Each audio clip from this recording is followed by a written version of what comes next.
आज जो हम बेटा पढ़ने जा रहे हैं वो पढ़ेंगे एल्काइन बनाने की विधियाँ।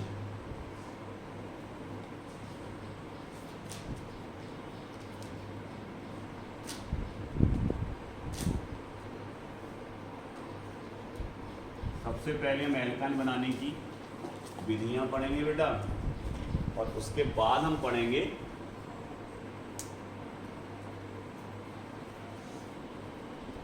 बाद क्या पढ़ेंगे एल्काइन बनाने की विधियां, उसके बाद पढ़ेंगे एल्काइन के भौतिक गुण। और सबसे पहले हम एल्काइन बनाएंगे। अब एल्काइन होते क्या है सर? एल्काइन होते हैं जिनमें कार्बन के बीच दूसरे कार्बन के बीच ट्रिपल बॉन्ड हो, 3 बॉन्ड हो, वो एल्काइन कहलाते हैं।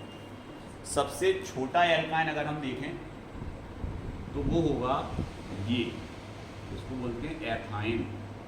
सबसे छोटा एल्काइन, इससे छोटा नहीं होगा एथाइन। इसमें कार्बन कार्बन के बीच ट्रिपल बॉन्ड होगा। इसको हम ऐसे भी लिख देते हैं कभी कभी C2H4। ये इसका अणु सूत्र है, ये इसका संरचना सूत्र है।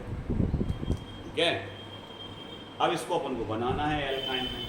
किससे बनाएंगे? तो सबसे पहले इसको बनाएंगे हम कैल्शियम कार्बाइड से।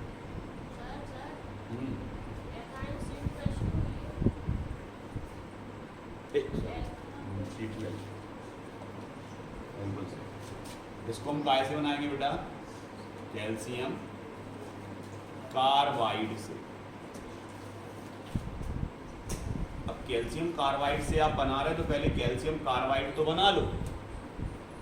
कैल्शियम कार्बाइड का सूत्र क्या होता है सर? इसका सूत्र होता है CaC2। ये कैल्शियम कार्बाइड होता है। अब इसको कैसे बनाएंगे सर?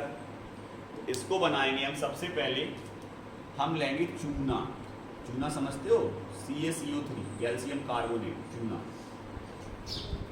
ठीक है, और इसको करेंगे हम गर्म। जैसे ही आप चूने को गर्म करोगे बेटा, ये टूट जाएगा आपका CaO कैल्शियम ऑक्साइड में, और प्लस में निकल जाएगी कार्बन डाई। ये बना शुष्क चूना, सूखा। और ये जो बेटा सूखा चूना बना, शुष्क चूना बना, इसकी रिएक्शन अब हम करा देंगे कोक से या कार्बन के किसी अपर रूप से। आ गया समझ में? कार्बन से इसकी रिएक्शन करा दें। तो जैसे इसकी रिएक्शन कार्बन से होगी तो इस कैल्शियम से कितने कार्बन जुड़ जाएंगे?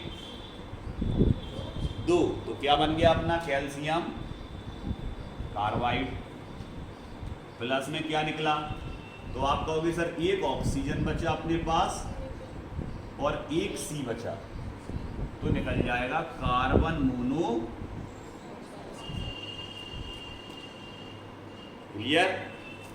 अब जो आपका कैल्शियम कार्बाइड है बेटा, इस कैल्शियम कार्बाइड की हम रिएक्शन कराएंगे जल से। किससे? जल से। 2H2O, इसकी रिएक्शन होगी जल से। तो जैसे ही इसकी रिएक्शन बेटा जल से कराएंगे, सबसे पहले क्या बनेगा? तो आप कह दोगे सर इसमें हमें अलग दिख रहा। पहले H2O को आप तोड़ो। कैसे तोड़ोगे? तो आप कह दोगे सर H2O टूटता है H और OH में। काय में टूटता है बेटा? H और OH में। तो हम तोड़ दे रहे हैं इसको। H OH टूट गया H2O। अब बनाना क्या है हमें? ये कार्बन कितने हैं? 2 तो जी हैं, बस 2 हाइड्रोजन और मिल जाए तुमसे। तो हाइड्रोजन मिल सकते 2, बिल्कुल मिल सकते 2 हाइड्रोजन। अगर हम 2H2 ले लें, क्या ले लें बेटा? 2H2। तो हम यहाँ पर 2H2 लिखेंगे। देखो 2 लिखा ना हमने, 2H2। तो इसमें से 2 हाइड्रोजन आएंगे और इन 2 कार्बन के साथ जुड़ जाएंगे। तो क्या बन जाएगा? बन गया C2H2 जो बनाना था। 2 कार्बन और 2 हाइड्रोजन, बन गया C2। अब क्या बचा सर? OH बचे कितने? 2। और क्या बचा? Ca। तो सर ये बन जाएगा CaOH का सरल है सर। पूरी रिएक्शन सरल है ना? सिंपल। आ गया सबको अच्छे से समझ में? सर मिटाना नहीं, इसको नहीं मिटा रहे लोग, लिखा रहने दे रहे। ठीक है, अब आते हैं अपन कैल्शियम कार्बाइड बनाने की विधि के बाद। ये थी बनाने की विधि, बनाने की विधि, एल्काइन बनाने की विधि। तो अपन ने क्या बना लिया? सबसे पहले एल्काइन बना लिया। कौन सा एल्काइन बना लिया सर? एथाइन। काय से बनाया सर? कैल्शियम कार्बाइड से सर। और कैल्शियम कार्बाइड कैसे बनाया था? तो कैल्शियम कार्बाइड बनाया था अपन ने चूना से सर, है ना। सबसे पहले अपन ने चूने को गर्म किया तो बना कैल्शियम ऑक्साइड, कार्बन डाइऑक्साइड निकला। फिर कैल्शियम ऑक्साइड की रिएक्शन कार्बन से कराई तो बना कैल्शियम कार्बाइड और कार्बन मोनो ऑक्साइड। उस कैल्शियम कार्बाइड की रिएक्शन फिर किससे कराई? जल से, तो क्या बन गया? ऐसे। क्लियर? यह एक ज्वलनशील गैस है, आग लग जाती है। ठीक है, क्लियर? अब हम बात करते हैं इसके भौतिक गुणों। ठीक है सर, भौतिक गुण बताएं, इनके भौतिक गुण कैसे होते हैं? तो अगर हम देखें तो इनके जो बेटा 3 सदस्य होंगे शुरू में, वो तो गैस अवस्था में होंगे। उसके बाद 8 सदस्य होंगे वो द्रव, और शेष होंगे ठोस। सभी रंगहीन और गंधहीन होते हैं। एथाइन में केवल एक विशेष गंध आएगी। अब यहाँ देखो इसके भौतिक गुण सर हम पूरे लिख देंगे क्या? यहाँ हम कुछ लिख रहे हैं, आप पूरे भौतिक गुण लिख दो। इधर देखो C1 से लेके C3 तक ये सभी एल्काइन, ये सभी एल्काइन जिनमें कार्बन 1 से लेके 3 तक है। इसमें कितने कार्बन हैं? इसी में आएगा, तो ये C1 से C3 तक। क्लियर? ये सभी क्या होते हैं? तो अगर आपसे कोई पूछता है एसिटिलीन गैस है, द्रव है या ठोस है? क्लियर? अब आते हैं अपन 8, आगे के 8, मतलब C4 से लेके 4, 5, 6, 7, 8, 9, 10, 11, मतलब C11 तक। आ गया समझ में? ये सब क्या होंगे? ये एल्काइन सभी क्या होंगे बेटा? ठीक है। इसके बाद C12 के बाद अगले वो सब काय में जाएंगे? इसमें जाएंगे सर। ये चीज हमें अच्छे से आ गई। अब समझो, ये सभी यहां से लेके यहां तक, केवल इसको छोड़ दो बस। तो ये सभी कैसे होते हैं? इनमें कोई गंध नहीं आती। कैसे होते हैं? इनका कोई रंग नहीं होता। क्लियर? गंधहीन होते हैं और रंगीन। लेकिन एथाइन की एक विशेष गंध होती है। लेकिन C2H2 की बात करें तो इसमें एक विशेष गंध, अवलाक्षणिक गंध या विशेष गंध आती है एसिटिलीन में। क्लियर? जल में कैसे होते हैं? तो सर जल में घुलते नहीं हैं। जल में कैसे होते हैं बेटा? अवले। तो फिर घुलते किस में है सर? कार्बनिक विलायक में विलय। कार्बनिक विलायक में कैसे होंगे बेटा ये? लो सर, पूरे के पूरे हमें भौतिक गुण याद हो गए। सर C1 से C3 तक एल्काइन सभी गैसेस होते हैं। C1 C4 से लेकर C11 तक सब द्रवावस्था में पाए जाते हैं। C12 के बाद के जो भी उच्च एल्काइन होते हैं, आगे समझ में, उच्च अणुभार वाले एल्काइन होते हैं, वो सब ठोस अवस्था में पाए जाते हैं। सर ये प्रायः गंधहीन और रंगीन होते हैं, लेकिन जो C2H2 होती है उसमें विशेष प्रकार की गंध आती है ना। इसके बाद जी सर जल में तो अवले होते हैं, लेकिन कार्बनिक विलायकों में विलय होते हैं। भर गई 6 लाइनें, भौतिक गुण कंप्लीट।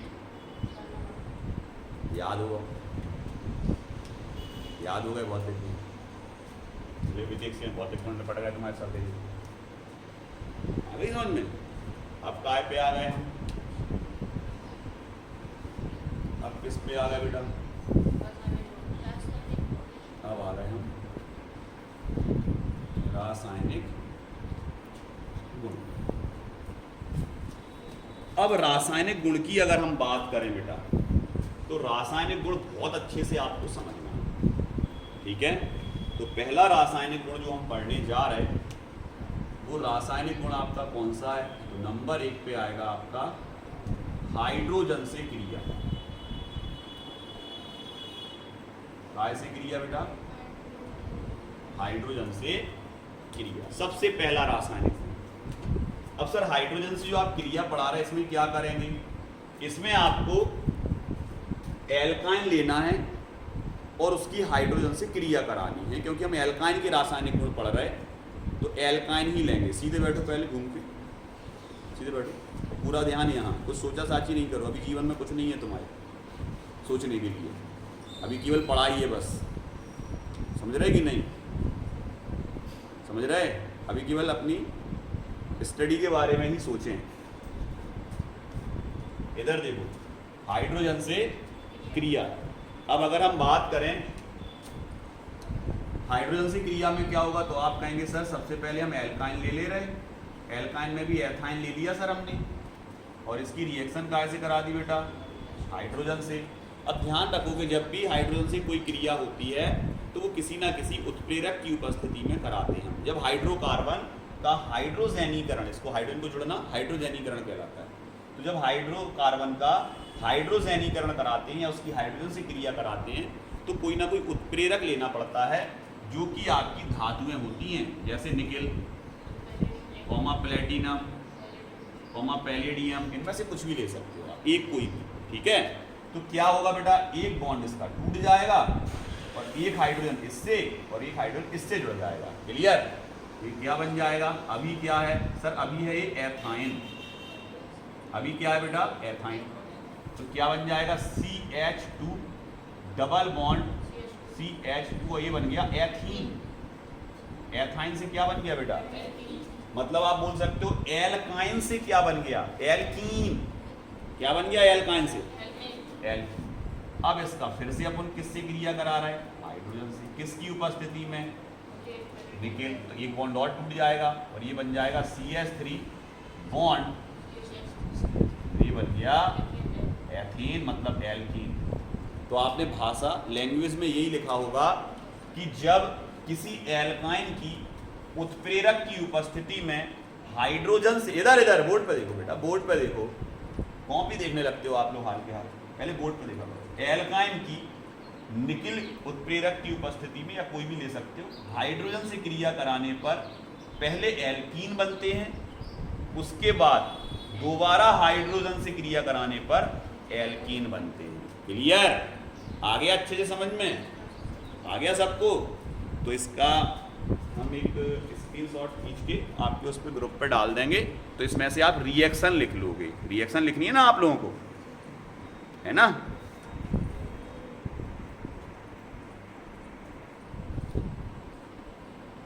ठीक है, चलो अब आते हैं आगे, नेक्स्ट रासायनिक गुण पे आते हैं। इसको हटाएं बेटा,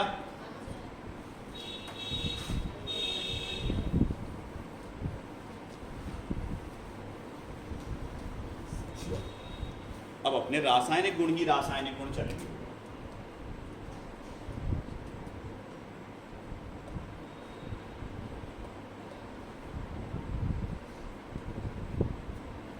अब आ गए दूसरे नंबर के रासायनिक गुण। सर ये क्या कहता है दूसरा रासायनिक गुण, इसमें हम हैलोजन से क्रिया करा रहे हैं, हैलोजन से क्रिया। सर ये क्या लिख दिया आपने X2, X2 का मतलब है X, ये फ्लोरीन हो सकता, क्लोरीन, ब्रोमीन, आयोडीन, कॉमनली उसको X बोलते हैं।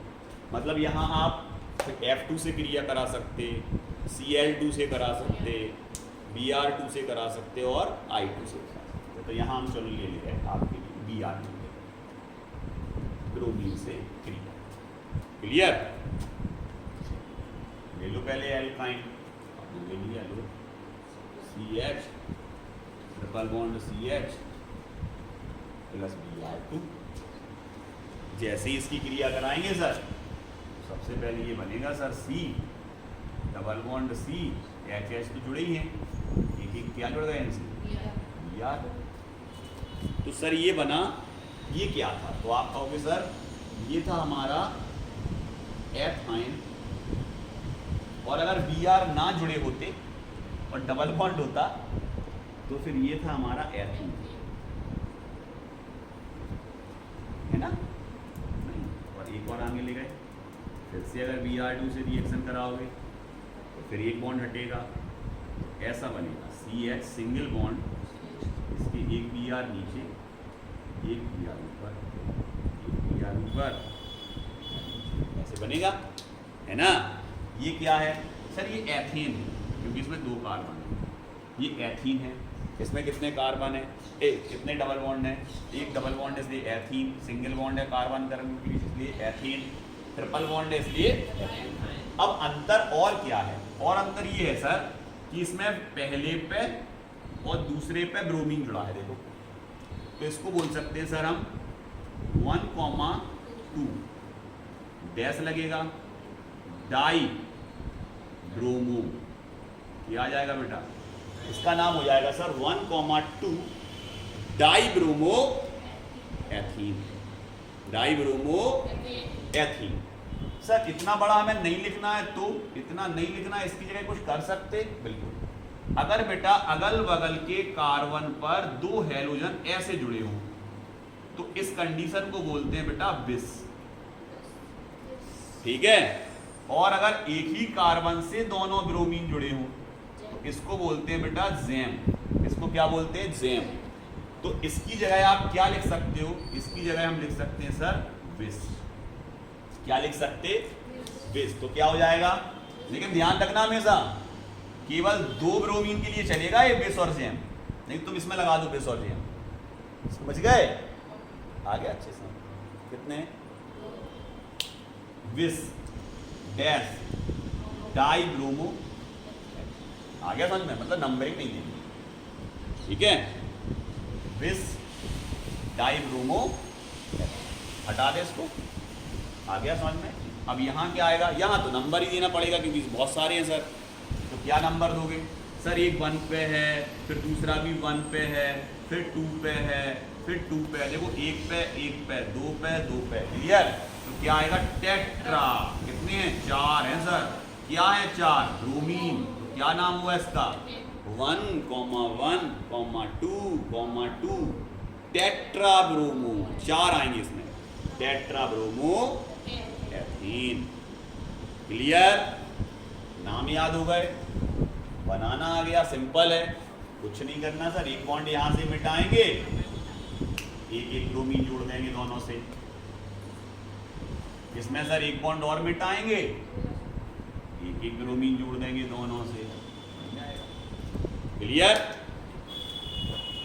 आ गया सर। अब नेक्स्ट देखते हैं, अब समझो थोड़ा।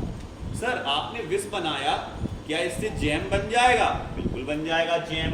इधर देखो जरा बेटा, अब इसमें अगर अपन बात करते तो इसमें जैम नहीं बनेगा, लेकिन अपन दूसरी जो रिएक्शन ला रहा है उसमें आपका जैम बनने के चांस बढ़ जाएंगे। इधर देखो सबसे पहले 3rd नंबर पे हम क्या ले रहे हैं? तो 3rd नंबर पे अब हम करा रहे हैं हैलोजन अम्ल से क्रिया। किससे क्रिया करा रहे हैं बेटा? हैलोजन अम्ल से। किससे क्रिया करा रहे बेटा? हैलोजन अम्ल से क्रिया करा रहे बेटा। तो हैलोजन अम्ल से क्रिया में क्या होगा सर? हैलोजन अम्ल क्या होता है पहले? तो सर ये होता है HX। हैलोजन अम्ल का फॉर्मूला होता है HX। ये कैसा मतलब?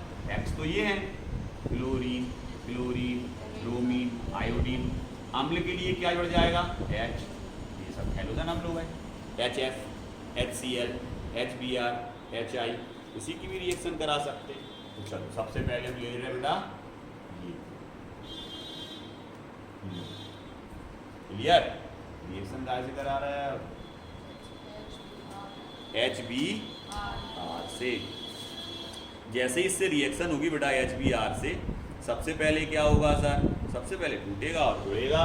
कहाँ कहाँ क्या क्या जुड़ेगा? तो आप कह दोगे सर इसकी रिएक्शन हम कराएंगे तो सबसे पहले एक बॉन्ड टूटेगा। बॉन्ड टूटने पर अगर हम देखें तो इसमें तो दोनों पे बराबर बराबर क्या है? हाइड्रोजन। तो यहाँ पर मार्कोनिकॉफ रूल नहीं लगेगा। मार्कोनिकॉफ क्या कहता है कि डबल बॉन्ड के उस कार्बन पे ऋणात्मक भाग जुड़ता है अम्ल का जहां पर हाइड्रोजन की संख्या कम हो।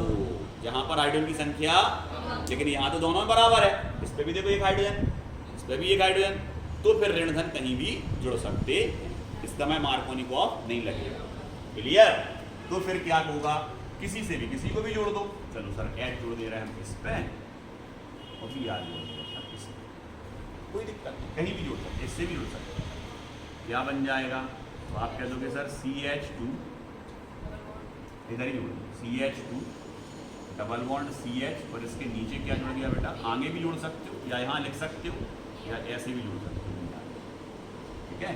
अब इसकी रिएक्शन फिर से करा सकते, बिल्कुल करा सकते सर, फिर से किससे करा दें? इसी से ही फिर करा दो सर HBr, क्योंकि अभी एक बॉन्ड और टूट सकता है, नहीं टूट सकता? टूट सकता ना। तो अब देखो गौर से, लेकिन यहां पर अब ये कैसा हो गया? पहले था सममित, अब हो गया ये असममित। क्यों? एक पे देखो 2 हाइड्रोजन है, एक पे हाइड्रोजन। अब मार्कोनिकॉफ रूल लगेगा, आ गया समझ में? अब कैसे लगेगा? अब ऋणात्मक भाग उस कार्बन से जुड़ेगा जहां हाइड्रोजन कम हो, मतलब ये Br जुड़ेगा इससे ना कि इससे। आ गया समझ में? क्या आ जाएगा? सही, क्लियर? कितने Br जुड़ गए अब इससे? एक ऊपर, इसको हटाओ, यहाँ H जुड़ा, इस तरफ H जुड़ा, क्या बना? नाम आने चाहिए सबके हमें। तो सर ये तो था एथाइन, ठीक है भैया, ये हैलोजन अम्ल है, वो भी ब्रोमीन का हैलोजन अम्ल है। ये क्या बना? तो आप कह दोगे सर ये क्या बना, इसको समझो। सर इस पे पहले नंबर पे ब्रोमीन जुड़ा, तो इसको 1 ब्रोमो भी लिख सकते हैं, 1 ब्रोमो, क्योंकि जहां से नंबरिंग होगी जहां से समूह जुड़ा, और डबल बॉन्ड भी इसी कार्बन पे ही है, डबल बॉन्ड भी है और समूह भी वहीं जुड़ा। आ गया समझ में? इसलिए उसको अपन क्या कहेंगे, वहीं से नंबरिंग करेंगे, मतलब ये पहला कार्बन है और ये दूसरा है, तो 1 पे ब्रोमीन जुड़ा, 1 ब्रोमो एथीन, बिल्कुल सही सर, एथीन तो था ही, बस 1 पे ब्रोमीन जुड़ा, नाम क्या हो जाएगा? सिंपल है, सिंपल है। तो सर इसका नाम अब हम बता देंगे, ये एथेन है पहले तो, क्योंकि इसमें कार्बन कार्बन की भी सिंगल बॉन्ड है, और इसमें सर पहले ही कार्बन पे कितने जुड़े? 2, तो सर इसमें होगा 1,1 डैश, डाई नहीं लगेगा। अच्छा सीधा ब्रोमो लगा दोगे, नंबर नहीं लिखोगे कितने जुड़े, तो क्या होगा? 1,1 डाई ब्रोमो है। तो सर सिंपल होते हैं ना, हमें कठिन लगते थे पहले, आगे समझ में? बिल्कुल सिंपल है, बनाना आ गया अच्छे से, क्लियर? तो सर यहाँ तक कोई दिक्कत नहीं है, याद कर लेंगे हाल, ठीक है। आगे बढ़ते हैं बेटा, हैलोजन अम्ल के योग के बाद अब हम बात करते हैं चक्रीय बहुलीकरण। अगला जो अपना है चक्रीय बहुलीकरण, इसको भी देख लो, इसको यहीं लिख दे रहे, आएगा नहीं इसलिए इसको हम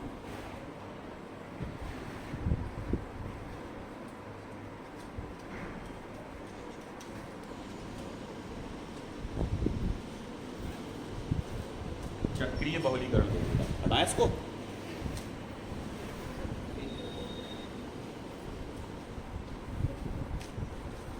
कल करा देंगे, ठीक है।